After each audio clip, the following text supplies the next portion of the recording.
Ito mga kahabi, si Kahabi Raymond from Valenzuela lang din siya. Sa kanya ko pina-adapt yung Opaline tail palo. Ito. Yan.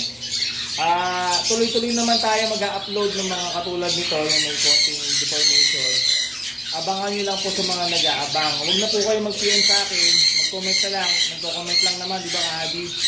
Tapos pipiliin ko na lang. Ako na po yung mag-PM sa inyo. Di ba ganun yung nangyari? No? Bali, anong ginawa mo, boss?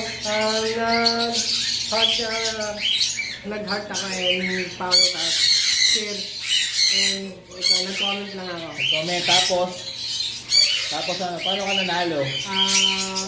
Yung direct sa ni Kahabi na ako yung napili niya para dito sa adaptation nito.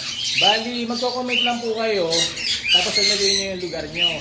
Tapos ako na lang po ang mag-PM sa inyo pag kayo napili natin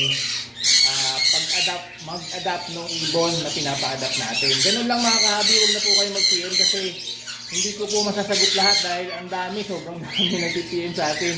Kung hindi naman kayo ang mapili natin, may pagkakataon naman kayo sa Red Factor. Ito nasa likod natin. Raffle Stab, bibigay natin yan sa mga kahabi natin na nag-engage din sa mga video natin. Okay, mag-engage lang po kayo. Basta sumama kayo dun sa 200 points pataas, bibigyan ko po kayo ng Raffle Stab para dito sa Red Factor na yan. Yan, buti di nawala yung bike.